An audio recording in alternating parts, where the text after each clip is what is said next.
یہ میں سارے پہاڑی علاقے اسکول کالج کے زمانے میں سیر کرتے تھے. اب یقین مانے بیٹا سڑک بھی نظر نہیں آتی تھی, ایسے ان پر سایہ ہوتا تھا. ناران تک چلے جاؤ, ہوٹل ہی ہوٹل, ہوٹل ہی ہوٹل, ہوٹل ہی ہوٹل. اور جو اوپر جنگل ہیں وہ ٹمبر مافیا نے, رشوت تو سارے ملک کا ہمارا شیوا ہے, جنگل صاف کر دیا. بڑا درد آتا.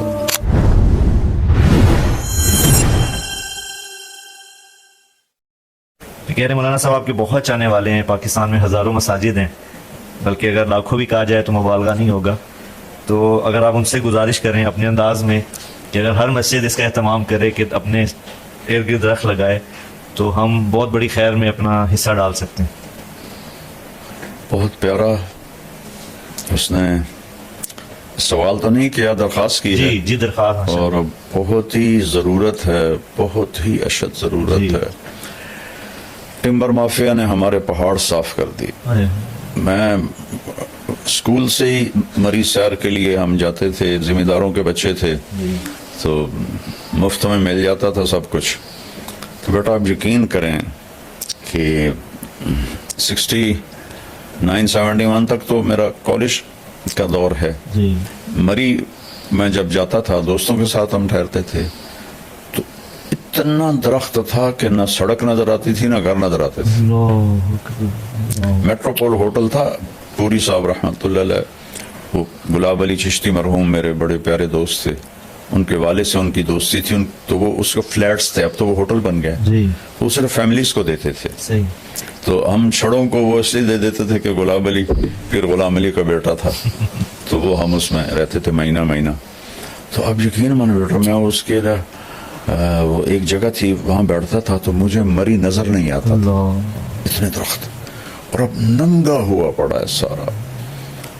تو پیسے کی ہوس نے اپنے ہی ملک کا دشمن بنا دیا. درخت تو اللہ کی نعمت ہے. پہلے گھروں میں لگانا شروع کریں, جو کرا نا مسجد میں, پہلے گھروں میں لگائیں. ایک بات بتاتا ہوں, مولانا درخواستی صاحب رحمۃ اللہ علیہ آئے تھے ہمارے گاؤں, بہت پرانے, میں اس وقت 8ویں-9ویں میں پڑھتا تھا. تو میں ان کو کوئی 15 سال بعد ملا. بہاول پور میں بیمار تھے. میں نے کہا جی آپ ہمارے گاؤں آئے تھے.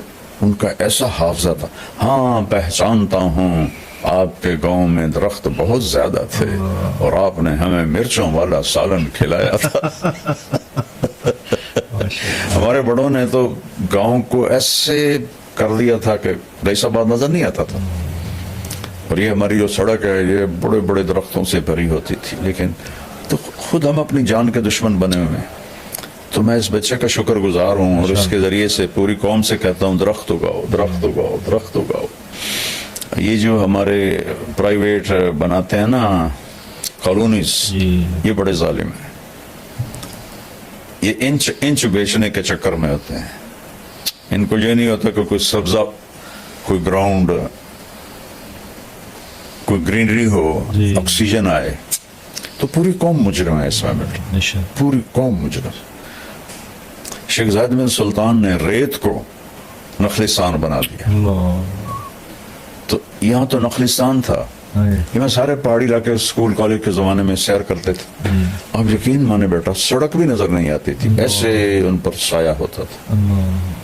اور ناران تک چلے جاؤ, آگے تک چلے جاؤ, ہوٹل ہی ہوٹل, ہوٹل ہی ہوٹل, ہوٹل ہی ہوٹل. اور جو اوپر جنگل ہیں وہ ٹمبر مافیا نے, جنگل کے کیا اس کو کہتے ہیں افسران, رشوت تو سارے ملک کا ہمارا شیوا ہے, جنگل صاف کر دیا. بڑا درد آتا. زہر بھائی آپ کا شکریہ, آپ کی بڑی اچھی سجیشن تھی. بے شک اس میں ملک کا, قوم کا فائدہ ہے. مولانا صاحب میری امی بہت تانے دیتی ہیں, بہت زیادہ روک ٹوک کرتی ہیں, دوسروں کے سامنے برا بھلا کہتی ہیں.